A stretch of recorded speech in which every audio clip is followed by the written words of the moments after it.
we have a few guests today, and I am going to thank you, Latan, for praying us in, because we needed that.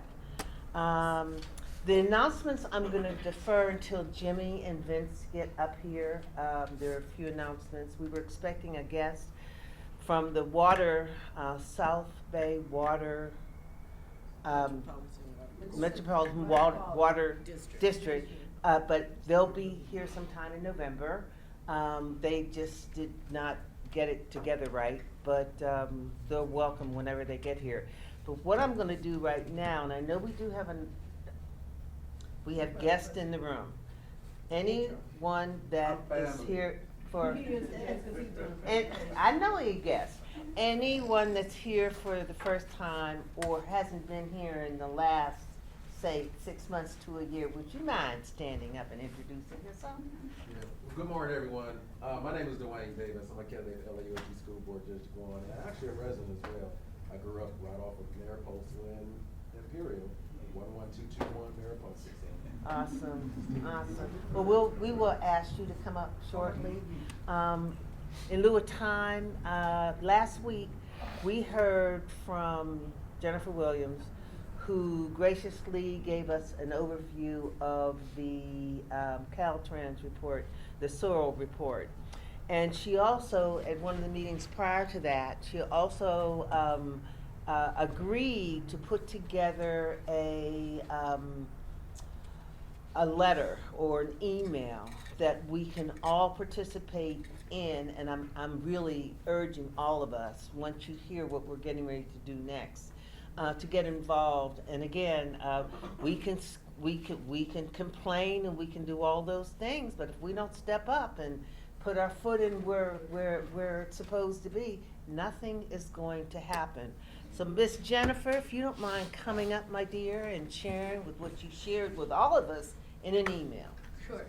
Introduce yourself. Hello, everyone. Good morning. My name is Jennifer Trishelle Marie Williams. I'm a CPA and LA County Commissioner for District 2 in the Citizens Economy and Efficiency Commission, and I am a candidate running for State Senate in District 35. So, as Ms. Linda explained, I already went over sort of the status of the shipping container site, that there are soil piles. I sent an email on yesterday, October 30th, where I included 2 actions for us to take part in order to get and demand the services that we require to address Cal Site 15. The first action is emailing Caltrans, asking them to confirm which soil piles, if any, were disposed of before the spreading of the soil took place. They have spread soil piles, but I went over last week that 2 of those the samples had contamination that is not healthy for, one of them is not healthy for residential or industrial use, but could, or not healthy for residential use, but could be used in industrial or commercial. And then one sample is not healthy in any case. But we have seen, and included in the email, are photos that Miss Yolanda provided, Miss Yolanda Mims, that shows the spreading of the soil taking place. And so that's the first email. We need to ask Caltrans to confirm which piles they have disposed of before the spreading of the soil took place. The second action is to email Supervisor Mitchell's team. We were already in conversation with them before these soil piles popped up after the shipping containers left. And so we were in conversation with them to try to get them to take action to collaborate with Caltrans to create a community garden solar project. They drug their feet, left us susceptible to this issue that we're now facing. So that's the second action. Email Supervisor Mitchell's office asking for an update and timely action to collaborate with Caltrans on this potential community garden solar project. I have left in that email links to 2 draft email languages that you can tailor to your liking. I have at the top of each of those documents who the email should be sent to who it's to be sent to, who it's to be CC'd to, and who it's to be CC'd to, which is me, so that we can collect the evidence of everybody sending out. So this right? is like what we did last time. like exactly like what we did last time, but we had 2 emails that we're sending out. Are there any questions? Do we have a deadline that we are supposed to respond? As soon as possible. You know, us, we gotta- November Okay. 3rd. By the time you're ready to do, you need November to have the 3rd, email sure, there. November 3rd, I like that. Friday, November 3rd. Okay. Okay, so question, if they're saying that it can't be used for residential use, why can't it be used for commercial or industrial? Because humans are involved in both. Well, my understanding is, I don't write these rules, but there are different regulations that say, well, if for commercial or industrial use, as long as you have XYZ protections, it is deemed okay enough for you to interact with certain substances. Again, I don't write these rules, but these are. So a some of the community rules. garden would fall under which purview possibly? I believe it's safer to say residential. And so that's why we need to get these answers. That's why I don't just limit it to only the sample where it was unhealthy for all uses. We're talking about both samples. If we opt to do the community garden, we were gonna do it above ground. We were gonna do it above ground anyway. So that would. Yeah, we were gonna do it above ground anyway, and we would And not. is that in the be verbiage able to- that is in there? Like, is that We haven't explicitly even stated? gotten that far with Okay. the county. Like, we'd love to get that far, but they are doing their due diligence. Sure, I work for them, you good. Yeah, they're doing their due diligence. I get it. So, yeah. Say less. Any other questions? I do have one. Has everybody received the email from Jennifer?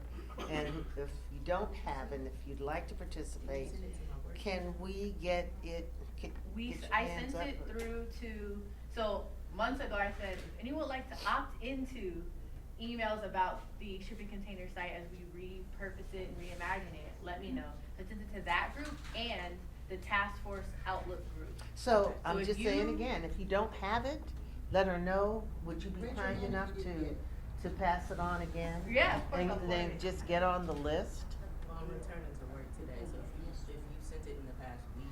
It was yesterday. Okay. Okay, no other questions? Jennifer, thank you Thank for you, even Jennifer. taking the Thank you initiative all. to do this, honey. Thank you. Yes.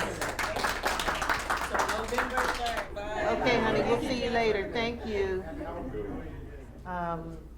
Mr. Davis, is it Dr. Davis? Yes, ma'am. Dr. Davis, would you like to come up and share with us? Sure. Good morning, everyone. Good morning. Good. As I mentioned to you before, my name is Dwayne Davis. I run for LA School Board. Can you hear me? Yeah, we hear you. Okay, I have a outside voice as I was a principal for like 12 years and a teacher and so forth. Anyway, I'm much more comfortable having conversations as opposed to presentations. Sure. And so if you don't mind, I may walk in between the groups, if that's okay? Okay, Go good. for it. And so I just want to come and present myself to you, express to you my interest, my background, my experience, my vision for LAUSD, especially for District 1, and solicit your support. And I say that because it's groups and organizations very much like this one that make the difference at our school board. Without groups and special interest groups that have interests of the district, and the district of the school, and the district of the community at heart, there's not gonna be any changes. And so I say this, we have to make good on our promises. And that's what I'm really about. That's my whole platform. If you think about our communities, let me back up some. I grew up in various places. I was a latchkey kid between Leimert Park, Mariposa, and Inglewood. You see our communities. We have a very high crime rate, and it's actually on your agenda today, which is why I'm happy to talk about it now. We have a very high poverty rate. The cycle of poverty is just persistent in our areas. And I'm of the mind that it's because of our educational systems. And that's just point blank. You know, we can talk about being, congressman, senator, assemblyman, and people have asked me to run for those, and I've had no interest in it, because to me, the nucleus of all of our issues is our education system. How do I know that? Because I've been an educator for 29 years. My background is this. I started as a teacher's assistant. I was a teacher, secondary, 9th and 11th. I went to 6th, 7th, and 8th. From there, principal for 12 years in this district, as a matter of fact. From there, director of instruction. From director of instruction, assistant superintendent of business services. Excuse me. Skipped a couple. assistant superintendent of secondary education, and then deputy superintendent of business services. And so I have a really good found understanding of why we aren't performing in our areas. And I say this, and people like, oh, they don't want to hear that. I say that it's too truthful. They don't want us to perform. That's really what it boils down to. Ben Jealous is a mentor of mine. He used to be the president of the NAACP. And he says, poverty is big business. And I understand that. But not on the backs of our community and not on the backs of our kids. Because we're the ones that suffer. Have you ever seen a nonprofit go out of business? I mean, just being honest with you. Okay. And so yeah, because if we really want to fix the issues and the ills of our society, we have to make sure we do it in our schools. And there's no better place to do it than here at home, and no person better to do it than someone that has actually been intimately involved in the system, writing the policies and practices within the system, and has been has been the most successful, and I'm not just saying it by hyperbole, you can pull it up in LA Times, considered the most successful site administrator in LAUSD. As I mentioned to you, I was a principal for 12 years. I was a principal at Raymond Avenue Elementary School, right off of Normandy. You know where Raymond Avenue is? Okay. Okay, Raymond Avenue. I was a principal at Century Park. I was a principal at 54. I was a principal at Audubon Middle School. I was a director over Washington, Crenshaw, Dorsey, and then they wanted me to move to another section. That wasn't my assignment, but please believe me, if I could have got them all, I would have. And so we're trying to get them all now. And then, as I mentioned, I was a director of instruction over Washington, Crenshaw, and Dorsey. And then Dr. Dees, who was the superintendent at the time, wanted me to take on Banning and Gardena. I did so, you know, because you can't tell a superintendent no. You just can't. But I didn't want to let go of ours. And I say that because those are the schools that are in my area.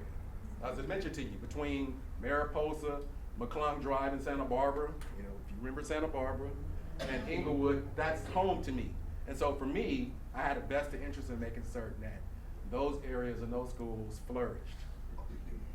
How did I become the most successful principal in the district?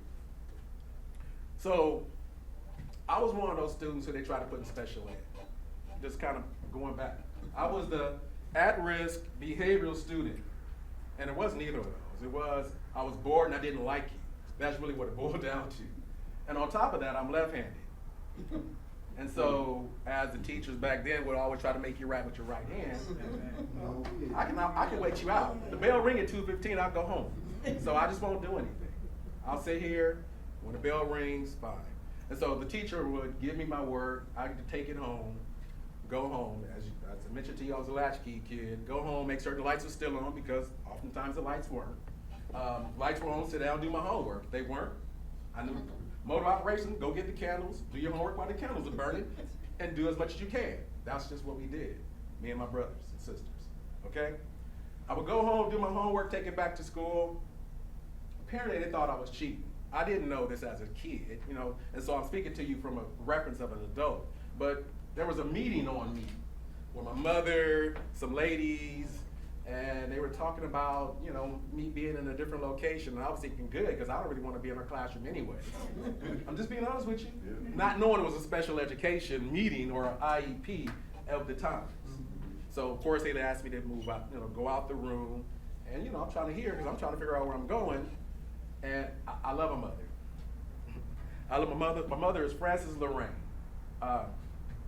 The reason I love my mother is not just only because she's my mother, it's because she always fought for me.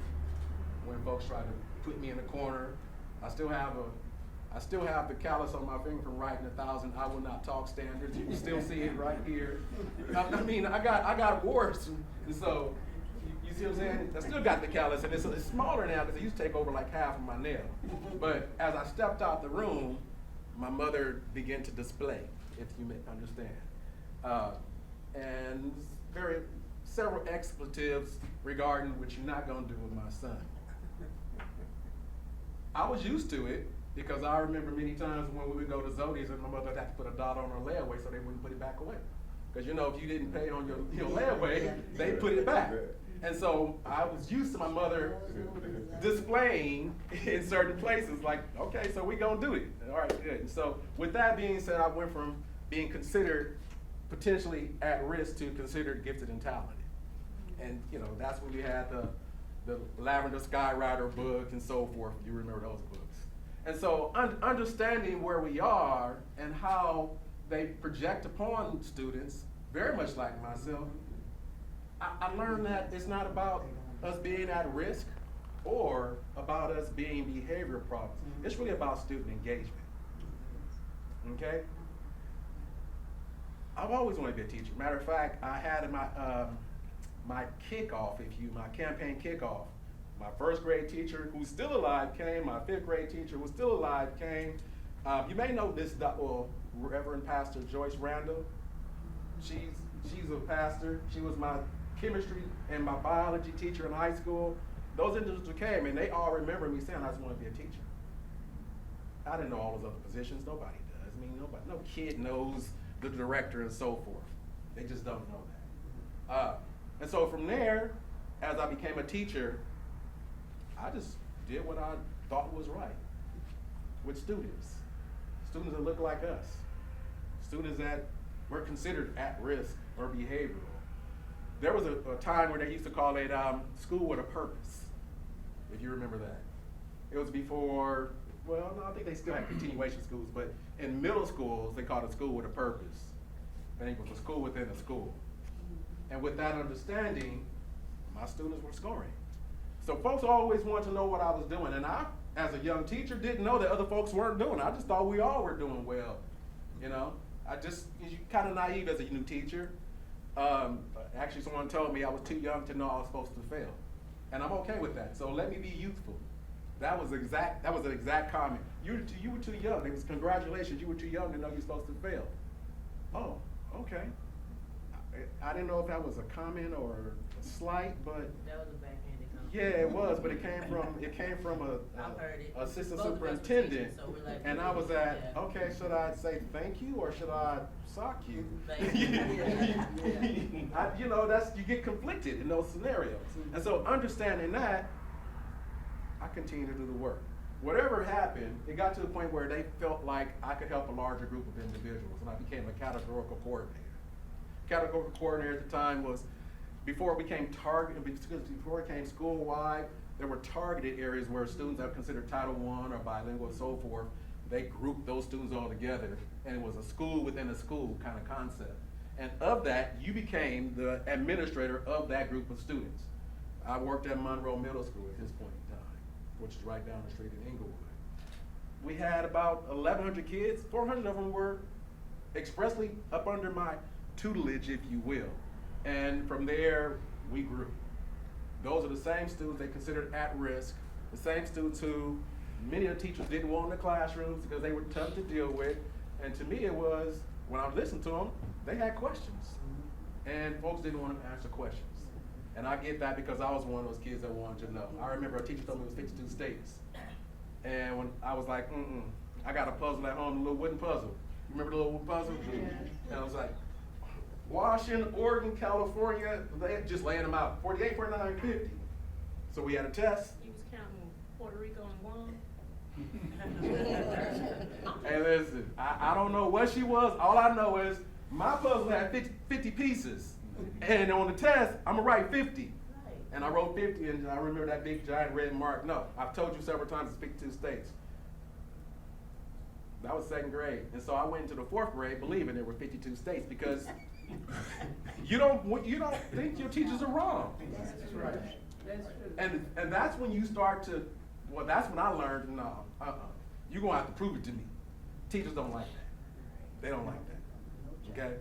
So understanding that was my mindset, my framing, my context of life and how I work with students. From there, became an assistant principal and principal. I was assistant principal in Grape Street Elementary. You remember Grape Street's writing projects? And we did phenomenal work over there. This was right after the book Good News at Grape Street. Remember that book? Yeah. Okay? And what we ended up doing over there was just believing in our students and making certain we had high expectations of them and of our staffs putting in place those policies and practices that matter, and ensuring that students got exactly what they needed as far as instruction, as far as pedagogy, as far as framework. We're talking about strands and standards. Things start to turn. So nobody ever wants to believe when we do well. They don't want to believe that. I was given the fortunate opportunity to become a principal. My first principalship was at Raymond Avenue Elementary School. I became principal in 2000. Of course, I've done all of what I've done as a teacher, as a categorical coordinator, as an assistant principal, and so my belief system is pretty much grounded. How to help students that were struggling was pretty much grounded. At this point in time, recognizing what we had done at Great Street, working with the community members, now it's my show, if you will, because I'm now the principal. You don't have somebody to go blame if it doesn't go well. That's kind of how it goes. When you're assistant principal, you're more of the, I don't want to say understudy, but for lack of a better phrase. And if something goes wrong, then you can always turn to someone and be like, hey, I need your help. Whereas as principal, you don't really have that type of support. Well, you do as a director, but I can go into my principal's office as an assistant principal. So we went over to Raymond Avenue, and the same foundation and belief systems that I had developed as a child, as well as a teacher and coordinator, were pretty much grounded, and I put those into practice in place. I was at Raymond Avenue 5 years. When I got to Raymond Avenue, this is how much they believe in our areas. LAUSD used to have this list called the 100 Worst School List. Still do. They call them the promise schools now. But they still the 100. It's the same schools, right? There was a list, the 100 worst school list. Now, how negative can you be? Right, you off the bat telling folks what they telling you. They want to see. Yeah, and so Raymond was number 2 on the 100 worst school list. Number 2. It was number 2 on the 100 worst school list. What's the criteria to meet to get on this list? Can we hold the questions I'm until sorry. you're done? Am I taking too long? Yeah, we are. Okay, so I'll expedite it a little bit. So Raymond was number 2 on the 100 school list. Put in place the various policies and practices that I believe really help students. Of course, some of it was still on faith because, I always had somebody I could go to and bounce things off of, but now as the principal, it's your show. Many other teachers didn't want to believe that it could be possible. Many of our community members didn't want to believe it was possible. And so I found a small group of individuals that believed that it could be done and ambassadized them, if you will, to become ambassadors of the message, and also those that made certain that we stayed fast on our vision. And so over the course of 5 years, Raymond went from being the second 100 worst schools to being the top performing school in California. As far as growth, if you will. Okay, not as far as the score, but as the growth. Understanding that they started at like 300, 400, and ended up close to 700. Okay? And so over that course of years, we had about 325 points of growth. I really believe it was higher, but what I try to do is I don't talk about stuff unless I can prove it. And so I said we have 325 points of growth, but I really believe it was higher than that, but I don't have one of the sets of scores because, people can challenge whatever you say. And it's on tape and I want them to try. Okay? And so understanding that, okay? From there, that was 5 years. Now they say typically when you do something 3 times, you're considered a success. They don't want to believe it. And so of course they came down, the state came, wanted to know what was going on, thought we was cheating. I was like, look, this ain't on Jaime Escalante scenario. It's like, we're just doing the work. If you do the work, you have the expectations of our students, provide the policies and practices and support systems for our teachers and staff, as well as bring in the community members, things will move. So of course, okay, do it again. So I went over to Century Park. Went over there, stayed there for 2 years, grew 165 points. The highest in the district, not the state, but the highest growth in the district. Dr. Lamont was a mentor of mine. If you remember Dr. Lamont, yes, Marguerite Lamont. Yes, she was a mentor of mine, and she actually became a mentor of mine when I was still at Raymond when she was at Washington, because my students fed into Washington. Okay, so when she became when she became a board member, she actually wanted me to go over to 54th Street Elementary School, which is like Slauson, Crenshaw area, and she said to me, I want you to take this school, and if you can make it a California Senior School or a Blue Ribbon School, I would love to have that. And so I did my own research and was like, it's possible. That was a school, it wasn't on the list, but what it was a school that had a very good staff that just didn't have the operationalization of it all. And so they didn't understand how to put the pieces together and the components together. And so that school went from being a stagnant school at 700 to a California Distinguished School today. And if you look on my website, you'll actually see a picture of the California Distinguished School logo on the school. While I was there, the last year, Dr. Cortinez, who was the superintendent at the time, came to the school, and in his way was, Dr. Davis, could you go over to Audubon? Of course I'm not gonna tell you no. You know, of course I'm not gonna tell you no. But what I did do was ask if I could stay at 54 to complete that application, because you submit the application a year before you get authorized if they approve if they approve it. And then I went over to Audubon and we did the same work there. Audubon was another school, very much like Raymond Avenue, and I'm about to wrap up. Audubon was a school very much like Raymond Avenue, where folks had given up, to the point where Audubon was about to be taken over by the state. What that means is the school is deauthorized from the school district, and the local agency becomes the state. What happens there is either one of three things. Either A, the state takes it and runs it, or they require it to be reconstituted, which means everybody loses their jobs, and everybody got to reapply somewhere, which means you impact union members, parents, all those individuals around there that count on that employment, or they turn over to a management organization. And so when he asked me to go over there, that's where it was. When I went over to Audubon year one, we moved, I want to say about 20%. By the time I finished Audubon, just as Raymond Avenue was, had the highest growth in the state of California. So it illuminates that we can definitely fix our schools and our communities. And as I always have said to you, if you want to fix our communities, you have to fix our schools. And that's just the bottom line. A lot of folks will come to you and say that they want to be on the board, and I believe everybody cares, but if you don't know how to operationalize that care with the background and experiences that you have, that you need to work in those systems, then it's all for naught. And you know, sometimes we can love ourselves to death, you know?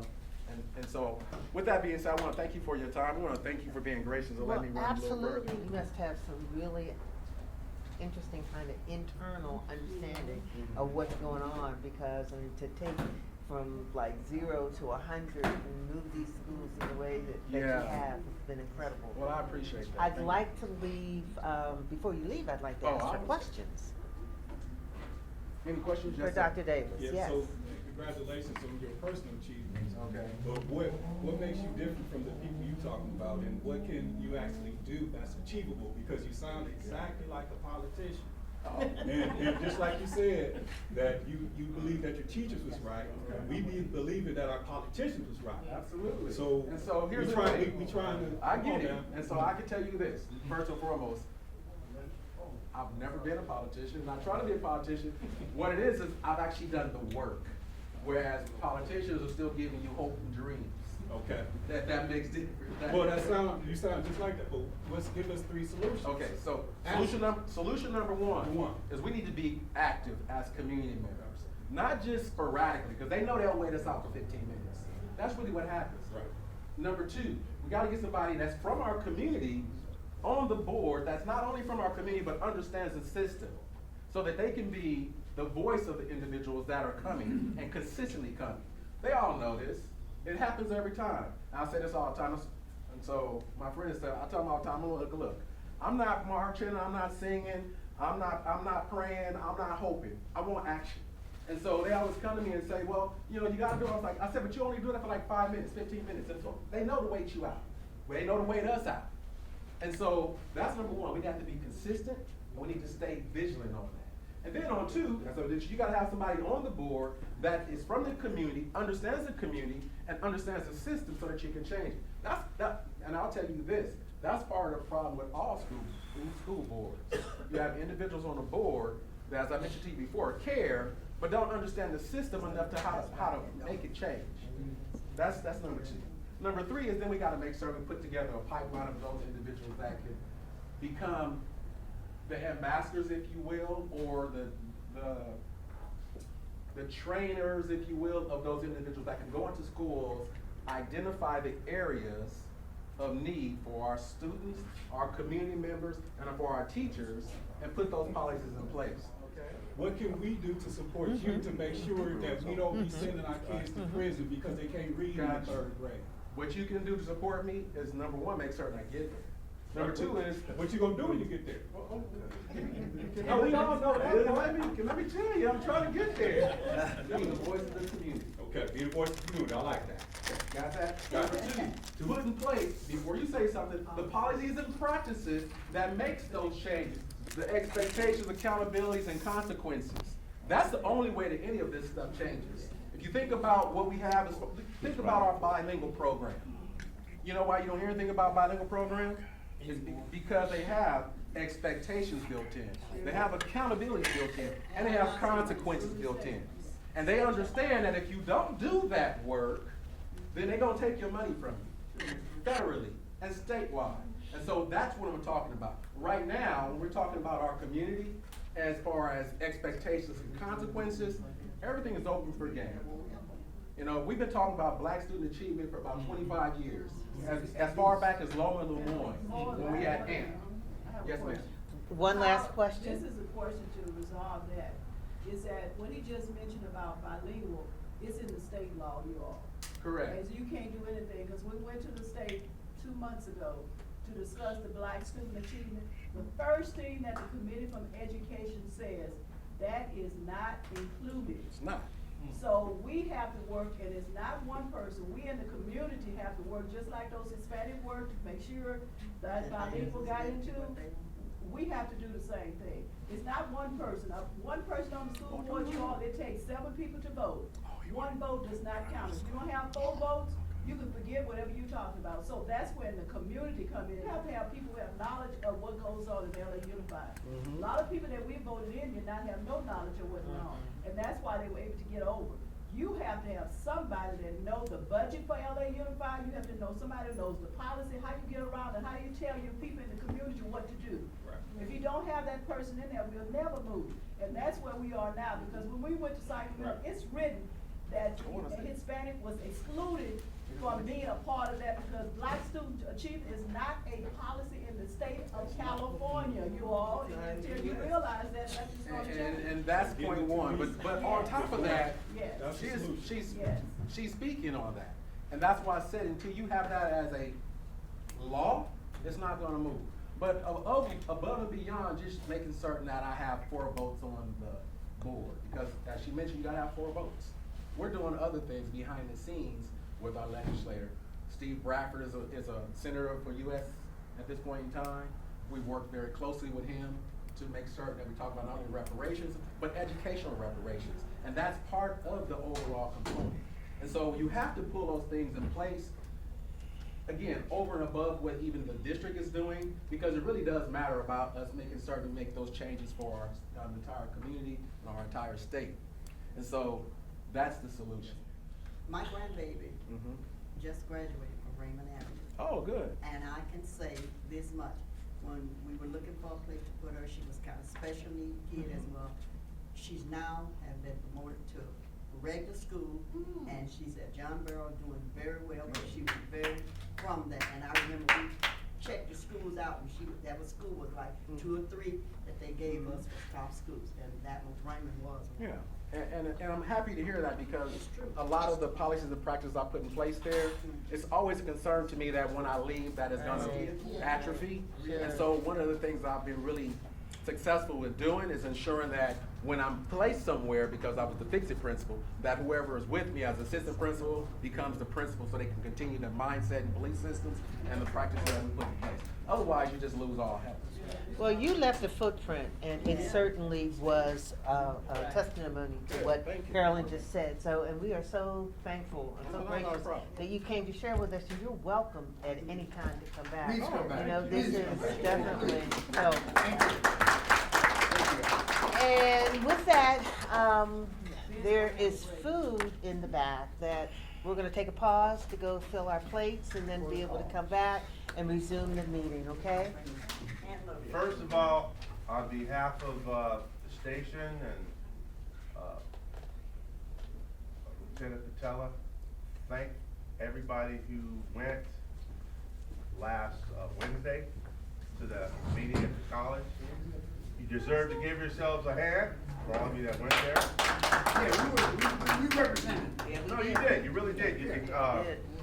I saw the results of the evaluations, and they addressed on results some of the things. What it showed, basically, it showed the task force, and it showed everybody, yeah, there is some issues, but it showed you guys do support the police, law enforcement. That's what it showed. I appreciate everybody coming. I think these are things get better. Yeah. Can it get better? Heck yeah, it can. It was a great start. It was a great start. Yeah. And, there was no real gang on gang shooting within the last week. On the 23rd, we did have a shooting, 115th and Normandy, there was a shooting. A male Hispanic got shot in the intersection. He survived, he got shot in upper body, but he was shot by an unknown gang. And, well, that was the only thing since the 23rd. Some of the other things that I think it's better when it comes from you. This is just me, what I think. I think we've lost the whole generation of young people. We've lost them to drugs and things, and I believe we lost them to this. If anybody remembers, gosh, let's go back 30 years. Everybody remember the DARE program? Yeah. You had there was a DARE officer almost every. Do you ever see DARE now? No. They stopped funding that. And a lot of those kids that had DARE officers, a lot of them became nurses, firemen, police officers.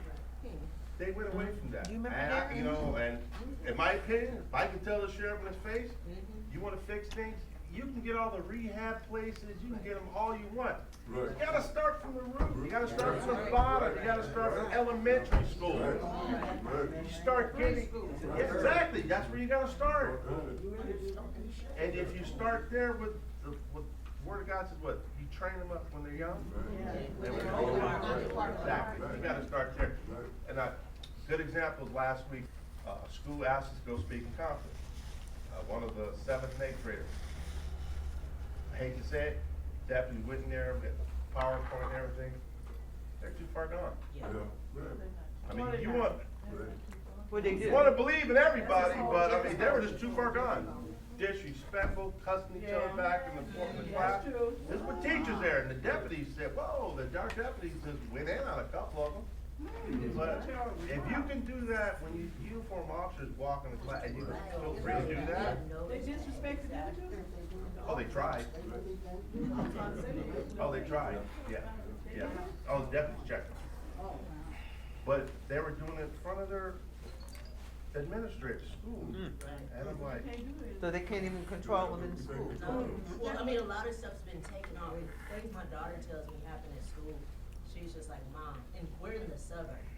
Like the videos that she shows me from her school. Yeah, they don't even wanna go to school because they don't wanna deal with that. Exactly. She's like, I'm glad I'm a senior. Yeah, it's not that they don't wanna go to school, they don't wanna go to school in that well, environment, yeah, exposed to that. so that's why, so if you start like, you know, somebody said preschool, yeah, you know, you can start preschool, because I know we went to a little preschool. We're right here in the Vermont area one time, myself and Evelyn went there.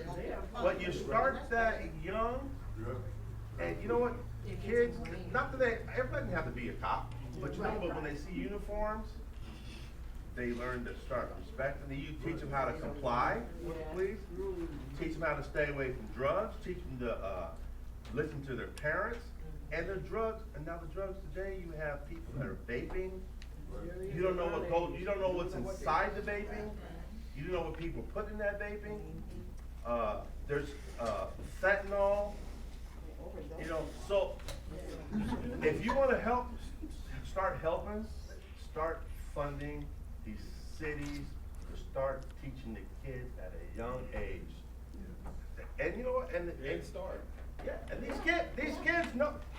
teach how to stay away from drugs. There, I think Sheriff's Department used to have SANE, it's called SANE program. Yeah. They need to bring those things back, they really do. I remember they used to do like a big thing with like Red Ribbon Week, we don't even see that anymore. Yeah, they used to have that, and technology is so sophisticated today, kids don't wanna rat another kids, but technology's so sophisticated now, they don't have, they can go up there, you can report some other kid who's selling dope in your school, whatever. There's ways you can report it, and they'll never know it's from you. It's sophisticated, a lot of things. So this, I think, to start helping society get control, it starts with the kid. You can't start at the top and try and work down. You gotta start at the root. That was something that came up in our breakout session. That we start younger, cause some people were talking about 18 to 26. Like 18 to 27, they grown now. They way done. But if they You gotta start. I was in the police academy at 22, and I think you can tell me anything.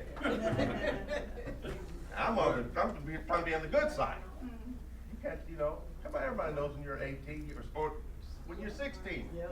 You're grown, your parents can't tell you anything. What you mean now before that? Yeah, that's true. So, does anybody have anything for me before I go back down? No. Yes, sir. Do you guys still have the Explorer programs? Yes, we do. Actually, right now, we have an Explorer, our station, we have currently 13 Explorers, and we have 6 in Explorer Academy. And actually, one of them's black. One? One of them, just one. And where can we get that information for kids that wanna be in those programs? They come to us here. They- Yeah, there's and on the website too. The website. Yeah. Explorers have their own website, lasd.org, Explorers, I believe. Or, but and like I said before, why we don't we've had black Explorers before, they've aged out, certain age are out. Right. But the one that we have now in the academy, I personally recruited him. But it took me, I wanna say 2 years. And the reason he was not inclined initially, Being cops now, Peer pressure. working with cops, talking cops, not past cool. experience. It's not cool. No, it's not with other kids. I told him he has potential to be a leader. He doesn't have to be a follower. When is the next event gonna be, like we attended last week? Good question.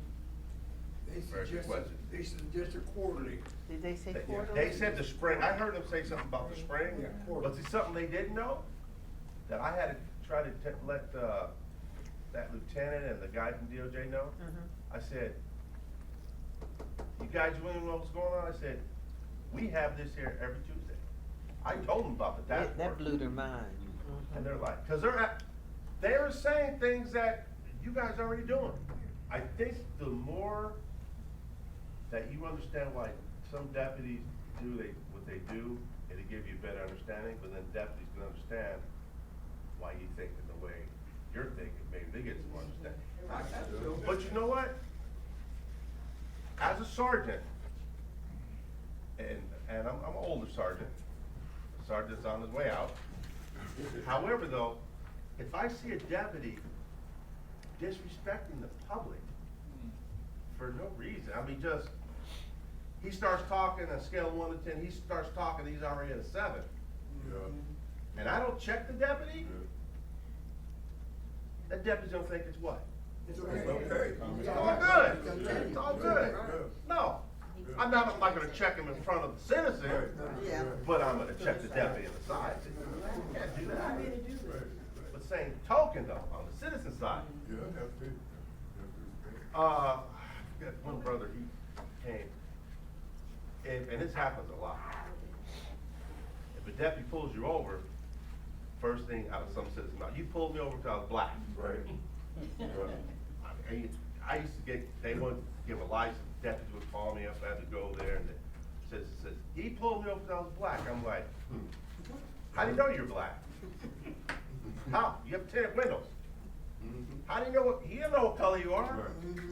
They pull you over for tinted windows, they pull you over for tinted windows. Then maybe you roll your window down, then you may see what race you are. But then, you know, that one brother said, deputy, one thing, even if a young person, as far as that, that's, when I pull, because as a sergeant I pull people over, I have. It's been about a year since I have. But first thing I ask is driver's license, registration, proof of insurance, please. The first thing I ask. A lot of times they come back, well, why'd you pull me over? Give me your driver's license, registration, proof of insurance, and I will tell you why I pulled you over. Because sometimes if you tell them first why I pulled you over for the stop sign, you're never gonna, it's gonna be a fight to get that the driver's license, anything. Because they're gonna say, well, no, I stopped, I did this, I did, now it becomes a debate. Why they look for guns and dope? People are doing dope and stuff like that, they're the same ones that burglarize your house. Same one that shoplift from stores. So if you can kind of control that, and control the guns, and kind of start controlling the gangs, you know, it kind of makes things more stable. But then, if I'm gonna flip it back on the deputies, I'm gonna flip it back. Everybody's not a dope head, everybody's not a gang member, so that's what they got, everybody has to understand each other. So, Yes. you know, I thought it was a great exchange. I mean, I really did, particularly hearing from other, you know, parts of the individuals from other parts, like in Wiseburn, et cetera, et cetera. I thought that, it would have been nice to hear from the junior deputies in the circle. They Agreed. didn't give them an opportunity to do that, to give an exchange, except, the one that was apologizing, and he didn't have to apologize, but that was just who he was. Yeah, Okay, that was Chin. just who he was. Yeah. And then, just for the future, you know, like I said, they're in the circle. I thought it would be important to look at more young adults and other individuals who may be, that may be in the limelight Yeah. of what's happening, you know, being stopped, and, I mean, cause we're senior stakeholders in that room, Mhm. you know, and I mean, for all intent and purpose, my whole opinion of the sheriff's department has not only increased since I've been a part of the task force, you know, cause y'all come in and talk to us, you know, as adults. But then oftentimes, that's not what we see on the street, so. Yeah, that's right. I'd love to see that exchange with these younger people in that environment. I think- The people on our street, they don't come out. Right. They stay in, they're just fear. And so what we're trying to do is get senior citizens more involved in the community activity and reduce that fear. Right. So that they know these are young, healthy, vibrant people protecting you. Don't be afraid of them. You know, they're protecting you from, people that may do harm to you. So it's, we talked about that, like she was saying, we talked about the 18, but we said, yeah, the younger ones and the older ones. Right. We have to gap all of them together. Right. And so that's what we're working on, just trying to get the people up and out and be proud to the community we're living in. Right. And keep it clean, and, cause people used to get up in the morning, come out with their brooms, sweep and clean in front of their house, speak to each other. Now, You shouldn't have to be afraid to come out here. You shouldn't have to be afraid to come out. Everybody knows, daylight saving signs ending soon, so it's gonna get darker earlier. So people are gonna. Saturday night? Something we did last year, the first thing ever in our area, we had a Santa Claus sleigh. You didn't know, we had it last, in the Vermont area, yeah, we did. We had a Fred Trahan, he was, I actually have him on my phone as Black Santa. Yeah, he has a sled. We went through the area. We only did it for like 30 minutes. It was a last minute thing this year. But this year, I'm gonna get to him early, and I forgot how many blocks we went through, and you know what? It was amazing to see black and brown people come out of our house just waving. We had candy canes. It was, still got pictures of it. It was great to see them come out with hot chocolate and coffee, just waving going down the street. Yeah. That's the stuff we need to get back to I agree. in this community. As that brings the community together. They do it in Manhattan Beach all the time. They Yes. go up and down the neighborhood. Well, it's not really a question, it's a suggestion from, I'm a part of that gap that you're talking about. With the marketing, if you could, I know you guys made visits for job recruitments and things like that, but when you have those community events, if you could talk to your PR person and see if they could spruce up the marketing for teenagers to let teenagers know and to let young adults know that they're invited to those rooms and it's not just formal or established people. Because I sent the link and I shared it, but when I saw it from a marketing perspective, our young people, they like color, they like certain imagery, it attracts them, and if they know in advance, they can try to sway their parents.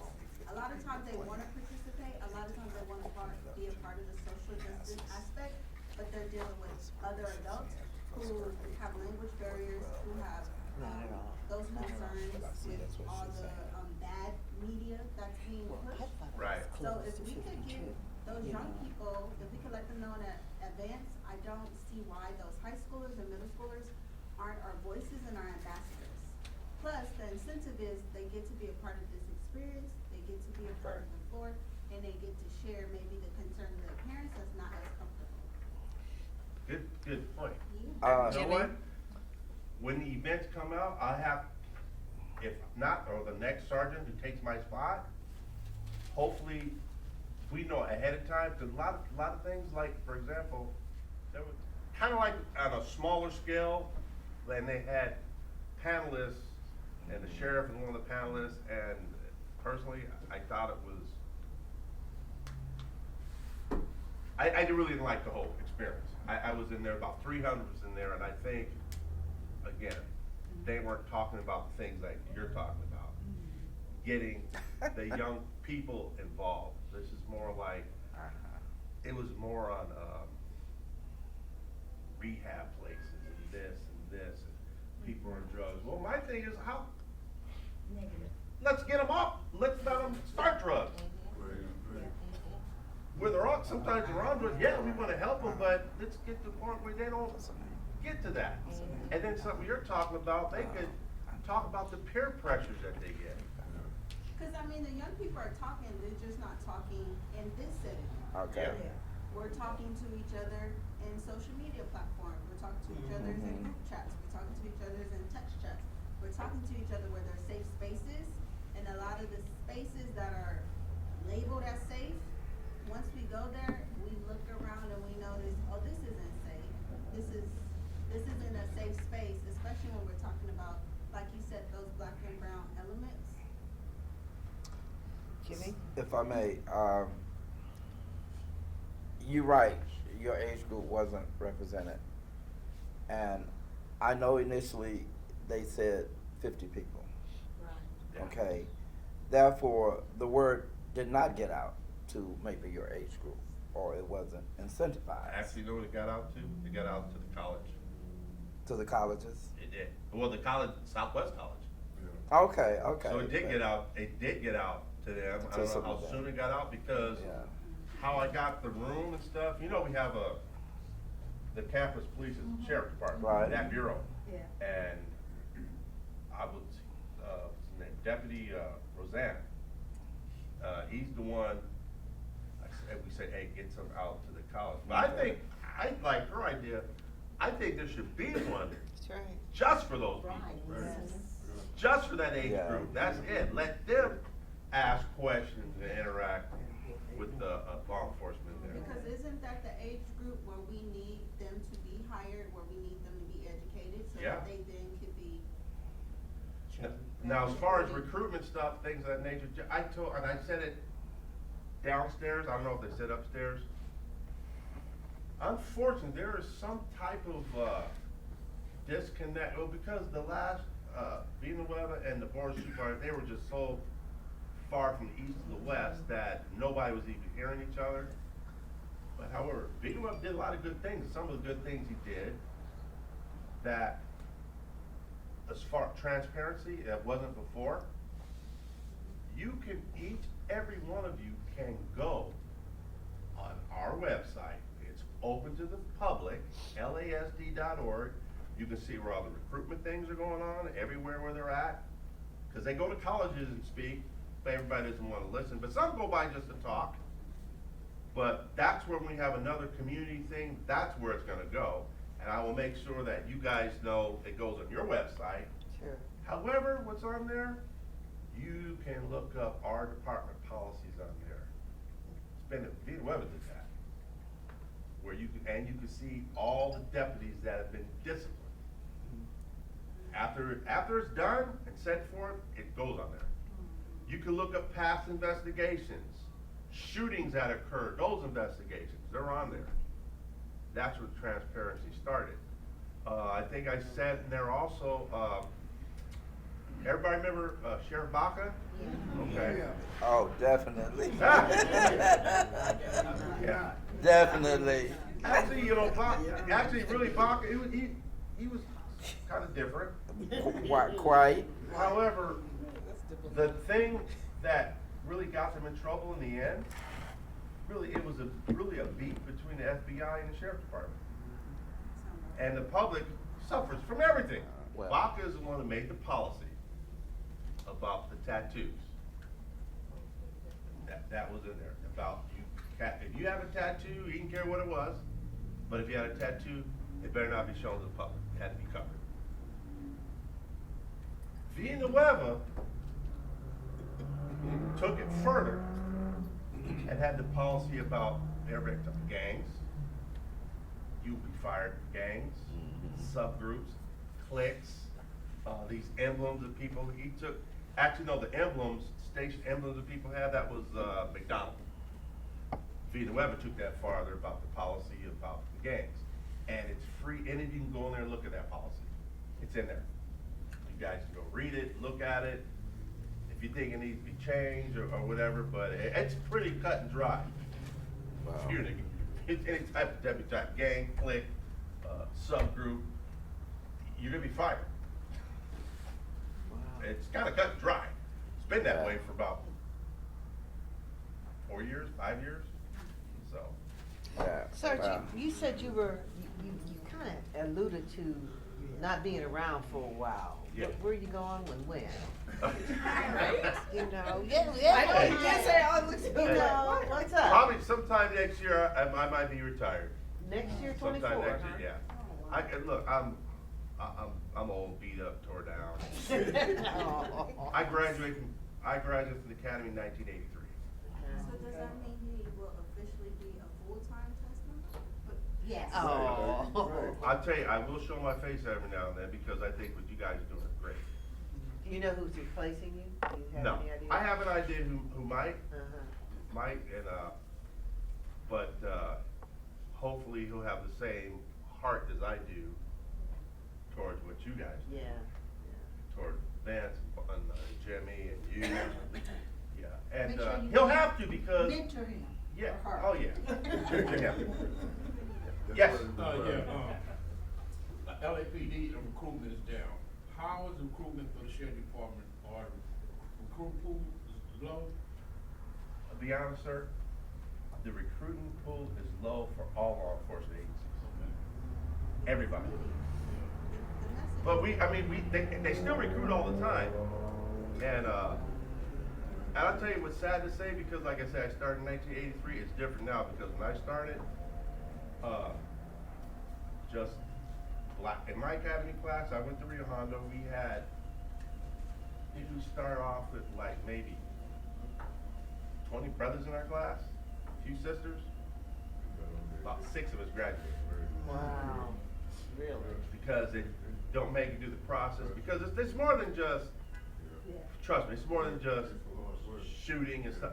There's a lot of academics, there's a lot of college work, a lot of understanding of the law. We learn more law, than criminal law than a lawyer does when he goes to law school, because they teach criminal law, evidence, and things, and juvenile law, but now it's more standardized through the whole state, all the teaching, but it's wide open. I think one of our Chief Ponche said it. The Sheriff Department is probably one of the only, not the only, but one of the only places you can just have a high school diploma. You can make over $100,000 a year with a high school diploma. But see, we gotta do when they're young, we gotta keep our young people out of trouble. Out of drugs, out of gangs, because what happens once you're in the system, it's hard to thrive once you're in the system. I think sometimes the system keeps going wait on you, and wait on you, and wait on you, and it's just hard to thrive. It's hard to come back. Yeah, it really is, and it is. Some people do get out of it, but how good of a job are you gonna get? Well, and also go to EDD website, because some of you may know people who are, maybe they're on, they did some time, whatever, but they have what they call second chance. Second chance, and there are some people that will hire second chance. People do change. Ready? No. Hey, Jesus gave us a second chance, right? Maybe more than two. Twin. Anything else? No, Thank you, son. Thank you, All sir. right. Yes. Okay, everybody take care. Okay, I thank want to you. take up your own meeting back. No, that was good. Hattie, do you have anything you'd like to report? Not really. Only thing, for those of you that live in, West Athens area, not just the, county part, on the weekend, they had, next door to my daughter, and that's why it's important that we, pay attention to our neighbors. I went over to my daughter's house. Hattie, stand up. I can't hear you. I'm sorry. Okay. I went over to my daughter's house, must've been Saturday evening or Sunday, and I smelled something, and I didn't know what it was. She said, it must be about a cat or something. And, somebody else started smelling it, and said, you know, when the wind started blowing, come to find out the guy that lived next door to my daughter is in the military. He's always, out of the country or somewhere else. He didn't tell anybody that his brother was staying at his house. They found his body in the house on Saturday, and he had been there over, must've been a couple weeks. Oh, my Yeah, that smell, oh. And, everybody was complaining about his yard was growing up, and everybody said he didn't leave nobody to cut his yard this time, but he didn't tell anybody that his brother, was staying there. His son, who is an adult, well, I guess was supposed to be seen after his brother. We don't know, but anyway, they called the police, police broke in, and they found his body inside the house. And that's why I say it's important as neighbors that you know what's going on, and not knowing what's going on, cause I had told my daughter, just call the city about him not cutting the yard, they'll cut it and just charge it to it, but not knowing that his brother was in there. Not just tell us as neighbors to just be more concerned about people that live next to you or your neighbors. Absolutely. Thank you for that. Hattie Latan? Latan. Hey. She act like she's shocked too. I need that hat. No, That was said we need to add our that's a little bit Come guy. up here with me. Oh, we should? On Saturday, I'm Latan Cop, and on Saturday, at Is that it? I'm Latan. Come on. at my Vince. church, Atherton Baptist Church in the city of Hawthorne, we had our Hallelujah Day. And, I passed out the invite to our task force. And, what surprised my heart, number one, is Jennifer, her husband, and their little girl attended in her little costume. That was wonderful, and that Little girl. gladdened my heart, because I do things, I have a passion for the Lord, number one, I love Jesus. And then I have a passion for children. I love the little munchkin, I've been teaching them for 50-something years. I know I don't look that old, but nevertheless, I love teaching and developing children and empowering them and giving them energy to aspire to give their best. Whatever they're doing academically, do your best, and if you need help, get the help. I can help you somewhat. Some of the things that the children learn in school, I can't help them. It's above my head. And I try, and I'm like, can't do it, But nevertheless, so Jennifer and her family attended. And so we had what is called trunk or treat. And everyone, we had like 7 trunks, and everyone would design their trunk. Well, because I'm growth in Christian education and the love of Jesus, my trunk had to inspire the children to let their light shine and let Jesus be first and foremost in their life. And I go over and above. Yes, ma'am. And I won. Second year in a row, I won. So that's number one. Gone, girl. Yes. I think I'm crazy. Yes. And the second thing is about our Christmas Celebration. Okay, then we're gonna feast, we're gonna eat. So I would suggest that everyone fast the day before. You know, so you can enjoy the meal and not feel guilty. So if you didn't sign up as to what you plan on bringing, I'm gonna circulate this What's the again. date? What's the date of it? Okay, so we're going to have a feast on December 19th, which is a Tuesday. December 19th, and it will be our task force fellowship gathering meal from 10 to 12 p.m. And Sister Ethel, who I call Sunshine, is going to help, and I'm going to recruit. I even got these cute little aprons I purchased so we can be all matching, because I like to yeah, we do it up, we're going to do it, we're going to do it right. Okay, so if you didn't have an opportunity to identify what you're gonna bring, I'm gonna circulate this again.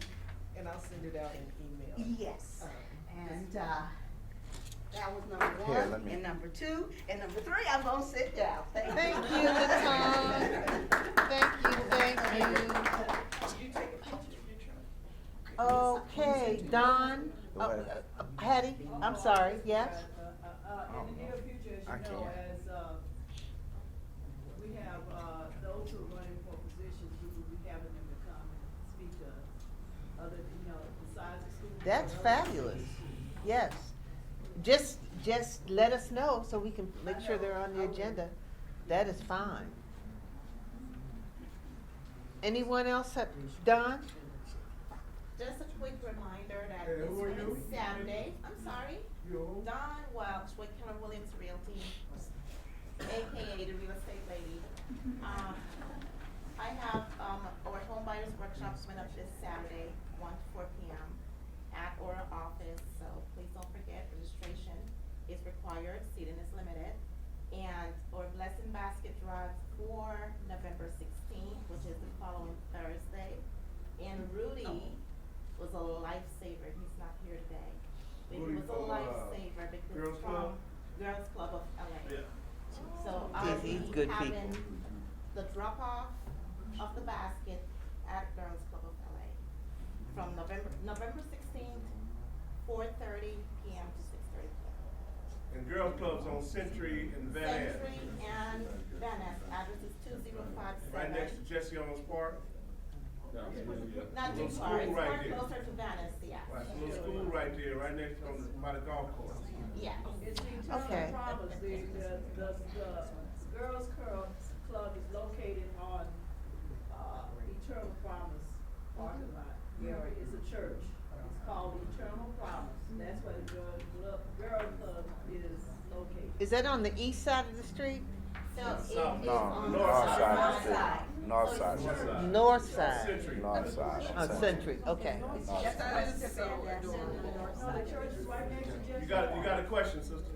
So address is 2057 West Yeah, Central yeah, Boulevard. right. 205. 2057 West Central Boulevard, November 16th, 4:30 to 6:30 p.m.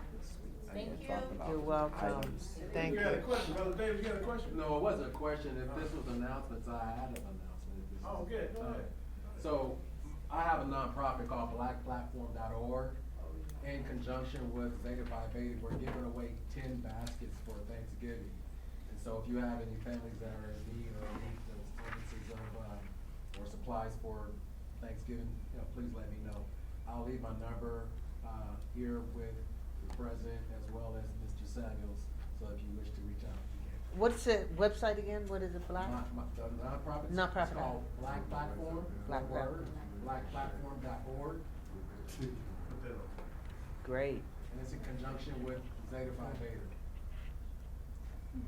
And they, giving out, I believe there are 50 baskets, not just a turkey, they give out The full meal, huh? Yes. Yeah, So, okay. please reach out if you have anybody that you Thank you, Brother David. Let me Yes. step in. Mary, you good? Go ahead. Okay, so again, Jimmy, did you give the announcement about, our giveaway Oh, every year? for your church? Our church, Yeah. You go with yeah. Go ahead, Jimmy. What's wrong with you, man? Let's welcome Jimmy back. He's been gone down to the country for 3 weeks, and look at him. He late bringing the food, but that's all right. Let's hear from my brother. Actually, I do have a couple announcements. Okay. The first one is that our church do have a giveaway the second and fourth Saturday of every month. It's a drive-through. 3 consecutive, what, 17, what was it, 18, they gave us, Sunday they gave us 3 or 4 days. they 3 were gonna do days, it. Yeah. 17th, Okay. 18th, 19th, Not yet. 3 Right, days. right. And we normally give away On second and fourth. 200 Yes. turkeys and the whole magilla. Yes. We, All right. So we that would be- assemble it. Oh my Yeah. God. And I know you So lead the that thing is- charge. Oh my too. goodness. Okay, the thing is, Lord, okay. the thing is, as Hattie was saying, knowing your neighbors, is knowing people that's in need Yeah. Mhm. and getting the word out. The address for our church is 2615, I think, 116th Street. Cashmere. Well, Casimir is where the giveaway is, on Casimir and 116. All right, so you can drive up and they'll load you your cars. And when is this, Jimmy? What's that address again? I believe it's 2615, Is that it, Latan? West 119th Street. I know how to get there. You said 26. 16. 2615 or 2627, something like that. Yeah, we just know how to get there every Sunday. We just don't really know the numbers. Also, I want to add, they're doing high school. They've been doing high schools for years. I've been working with Pastor Weaver for 20 years. So if you know a neighbor in high school that need, just call, ask for the secretary, they take your name down, and then they give over 30 whole full of the time. They'll be out there doing. So all high schools, middle schools, the Gompers called me last week, so I got 26, them 27. in That's touch it. with them. So if you know any high schools or 26, 27. elementaries, 26, 27, call That's them and they'll 119. accommodate. 116. And we 16. also give out laptops to the various high schools. Well, that's right, Pastor, we do. Yes, That's- we that- gave out we got That's laptops. it. Thank you, Laptops Tom. and laptops. Yeah. We are a We very got some of generous those. church. God is Yeah. good to us and we Yes, are good it to is. others. Yes, he does. Yeah, he does. Yeah, that's Eric. it. Yeah, it is 2627. Yeah, My Pastor bad. Weaver, yeah, I West got 116. 26, 27. 2627. West 116. And the giveaway is when? It should be the last. Paying attention this past Sunday. What is that? You was at it. Also, while we're on that subject, when I got back in town, I attended a college fair for kids looking for scholarships in Carson. And I talked to quite a few seniors that are trying to get scholarships to go to college. And you know, in the South, band is huge. Band and sports are huge things in the South. So I did have a young man that played the tuba, and I called the band director on the spot. And he's talking to that guy about giving him a tuition paid scholarship to attend. I have another one tomorrow for the Inglewood School District tomorrow morning from 10 to 12. I'll be there as well trying to get kids scholarships. I went to a posse meeting last night for, well, you know, I'm a village father for a young lady. And she is actually a finalist to maybe attend Northwestern in Chicago. Now, being a finalist means that there are 25 other kids vying for 10 spots. The top 10, after they get through with their interviews, will get a tuition-paid scholarship to one of 10 schools that Posse have. Her best friend is also a finalist for Tulane in New Orleans. So there are 10 schools that they have, and they separate the schools in 25 to 30 kids, and they narrow them down. And that's why it's called Posse, because they pay the tuition for those students to go to the same school. And when you have 9 others going to the same school, you're not by yourself. So that's why it's called posse. And if we don't insert ourselves with our children, they're going to come up short. They have over 2,000 kids that apply for these scholarships. Wow. Over 2,000 for 10 That is. schools, and they do 10 students for the top 10 schools. Berkeley is no longer one of the schools. UCLA is no longer one of the schools. They have Pepperdine, Kalamazoo, Northwestern, Tulane, Benedict College. It's 10 schools. And for those 10 schools, the tuition is paid. Nice. So that's For a whole ride or just? 4-year tuition. Whole ride. And really, and really, they only really have to maintain pretty much a 2.5 to keep it going. That's true. But anyway, that's something that I try to tell the kids that when they come to the expos and when I go to meet them, that by the time you get to the 12th grade, go to your counselors and tell them about Posse LA.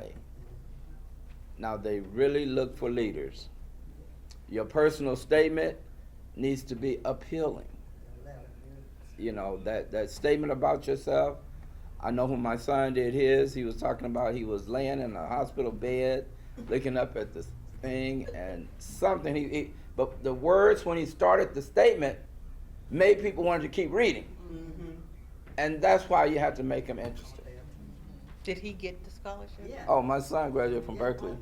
But through this Through sponsor? Posse. Through Posse, Yeah, he did Berkeley. That's testimony in itself. Yeah. Nisha, what you got? Okay, well, come on, Nisha. Yeah, y'all. Good morning, Down, Mike. You everyone. got some real. Where's the basket? Let's start, you know. Let's start putting our $2 in the Ain't no basket. basket. But, take offering.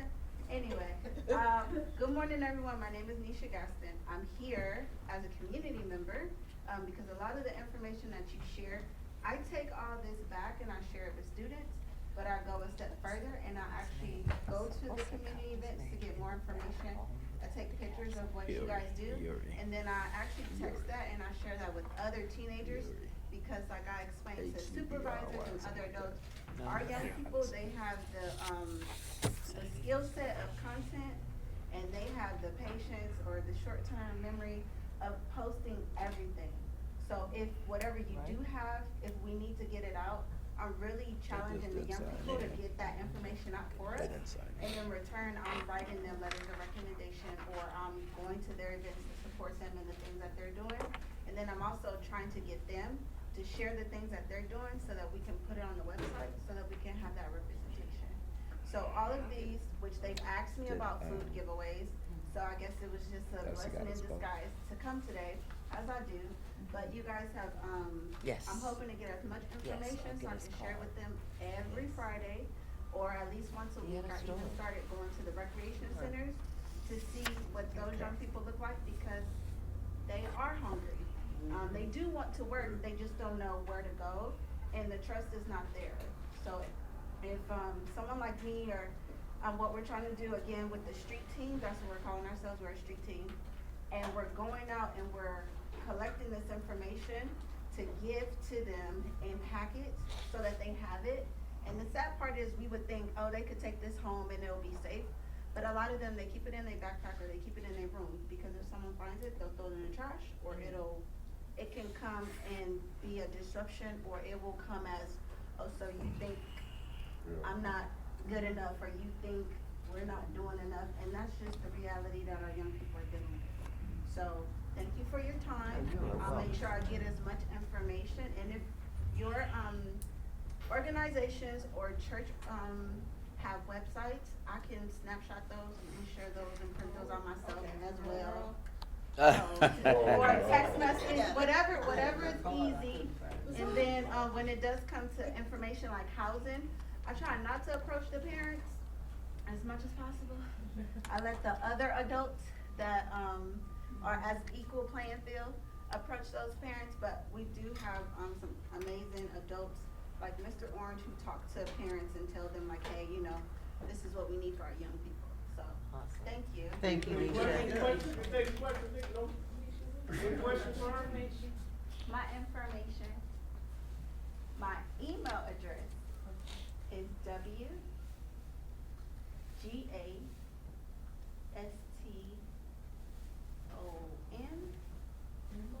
N as in Nancy, at seaprograms.org.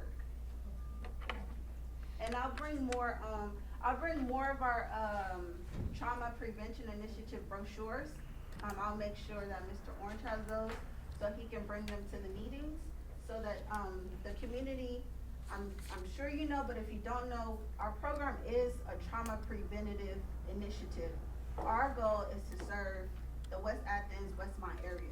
And we know there's a lot of young people, we see them all the time, they're roaming or they're at the bus stops. And a lot of times it's because they don't have safe spaces or drop zones to really go, be young people. So then they get involved in adult stuff, or they get involved in trying to survive. So when you see stealing, like the sheriff said, most of the petty theft crimes, it was our young people going in the store to get food. They weren't necessarily, on the media smashing diamonds to go, you know, have a rap video. Like they really were in there going to go get food. So we know it's getting on winter and we're trying to prevent that, but we're also trying to, remove the shame that they have, because they know that, they can only do so much. And they know their parents are working very hard, but the parents, again, may not have that education or access, so the parents can only do so much as well. Dr. Davis? You're a teenager? No, I'm not a teenager. I Oh, was a wow. teenager. I'm like blown away. But when I was a teenager, that's what saved me. I had a mentor, her family was from Nigeria. They could identify with all the black children and what we dealt with. And so instead of scolding us, they put us to work on the weekends. We had to do community service. They fed us, we went to church with them. And that it went with the group that they adopted, it went with us everywhere that we go. So every time we come home, and which I'm back home, but every time that group of us who was on that path come back, it's like a reunion. So I'm living proof, it's possible. She is Absolutely. that. She is I heard that. you say, I let the adults talk to adults, and I was thinking, you a teenager? Like, I'm listening to you, you have a very good understanding and grasp of the community. Well, And that was some adults impressive. see me and they don't think I've been through the things that I've been through, because I don't show my scars or make excuses for my scars.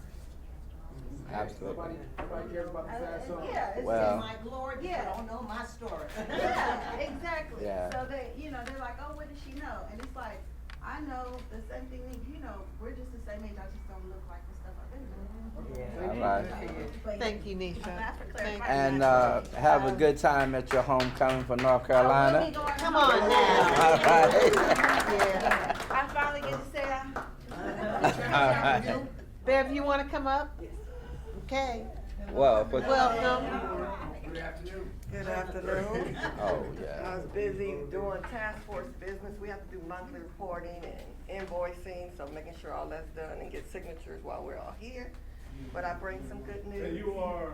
I'm a board member with the West Athens. And your name? And my name's Beverly Matthews. I'm also the education director at the Wooten Center, just like YAL. We're after school and summer program. That's free. It's $30 for the year, and the students get free supper and snacks and enrichment programs, as well as homework assistance and online and face-to-face tutoring. We take all students as long as they can sit in a classroom and get along with others. So we have students who may be on the autistic spectrum, 504, IEPs. As long as they can get along and not touching other kids, we cool, okay? And this is her son, right here. And that's my son. That's her business right there. And we also have LA Film Kitchen that we do training and production support for our community to make sure we can tell and our own store, our own way, and not have to water it down or bow down or ask permission for anybody. There you go, So girl. that's our Come on goal now. here, okay? So we're recording everything, it'll be posted soon. We have pictures of, lovely pictures of everybody. So we'll share that with you, email it to you to be more cost effective. Okay, but everybody looks wonderful. Our meetings look better than the White House. What will you say, Bev? Say Our it again. meetings look just as good or better than the White House. All Ready right. for Netflix, so. Okay, just saying. So when you come to the meetings, just know you did something. Yeah. But good news, because I know we're late. I would like to have Mary Lee come up. Yes,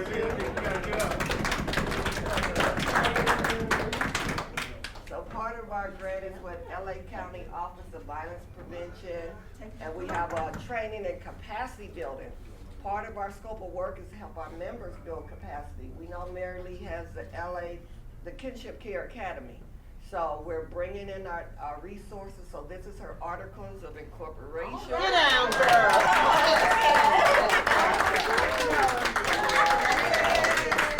And so the next step is for her to get her EIN, and then we're gonna support her filling out the nonprofit paperwork, Yes. and we're paying for her filing fee. There you go. I just want to say thank you to everybody here, because this was an absolute surprise from Jump Street, and I really, really appreciate your support. You're All welcome. right, all right. And then the last goodie, we received, $5,000 check from the Black Caucus to support our Easy Will Drive.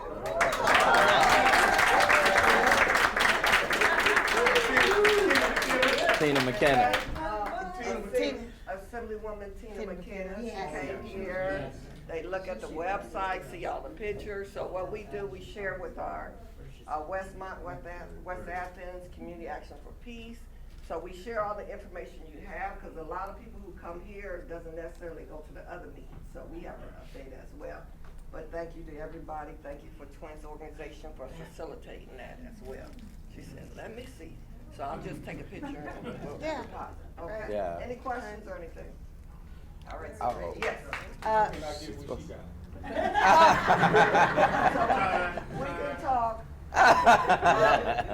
We'll get you information, because we have a wonderful consultant, Julia. So filing that, like $35, but then it's like, if you want the nonprofit, Yes. then that's like a $600 or $800 filing fee, depending on what you think your annual income will be.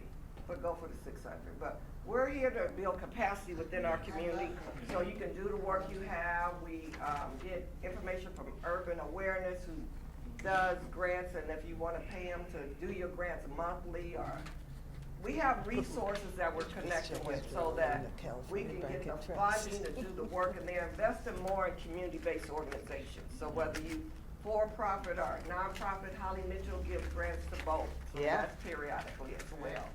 And so we want to collaborate together, because we're more powerful together than separate.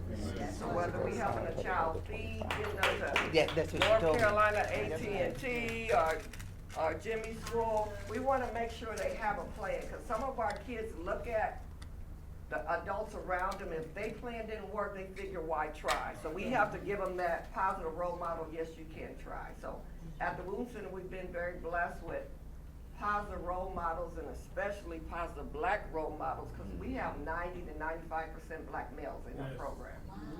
It's That's amazing. good. So every second and fourth Friday, we do mentoring, the girls and the boys. So we have some young brothers from USC that's coming in. We have the AKAs coming in. We Oh, have, I gotta go in. yes, you do. Yeah, you do. You gotta come in. We have an instructor that's doing Photoshop and editing. We have I told her I USC would do School of Engineering doing programs with them. We have PS Science doing programs with them. And so Give them the address to we the want Women's the Center. community to, we're on 91st and Western. It's been here for years. 30 years, and it started with, Challengers Boys Club, yeah, right? no, it started because Myrtle Faye Rump lost her son in a drive-by, and he was in his 30s, Oh. getting his life around, helping the homeless. And out of that hurting pain, she figured if that young man has somewhere to be, he wouldn't be out there doing what he was doing. So she mortgaged her house, her moving business, to purchase the 6 storefronts that are across the street. And just, community and everybody coming together, we still exist here. So, we do have a fundraiser coming up on the 9th, I'll bring more information. All right. 9th of November, so if anybody wants to come, we'll see if we can get some representatives here. All right. Sure. But the goal is to make sure our kids have somewhere to go, unconditional love, we're able to hug them. A lot of them needs that hug and that unconditional love. We're a boutique organization, so we don't have to jump through the hoops and say, you know, everybody gets background checks, so we treat them like our own kids. Okay. And so I was talking to a young man yesterday, I said, you're extremely talented, and you're taller than me, but you look like a young man, but you're acting like a kid. So I need your mind to catch up with the way you look, because people gonna treat you differently. And I am the mayor of Westmont, and the governor of Westmont. But my job, was set up was to save lives. That was like in 2006 when I started my organization, Advocate Peace and Community. And so we done, since then, we started off as a parking lot. I mean, our office is on the parking lot in Manchester and Vermont. We really want to make that intersection safe for everybody. But since then, I've been successful in getting a $1.5 million grant from the mayor's office to oversee the grid program. And then it sparked me into getting into public health, the county side. The other day, we were successful in acquiring another $500,000. Yeah, from the White House. You know, and so that's just the bulk of what I've been doing for the last 2 years. My job is to go find funding for our area.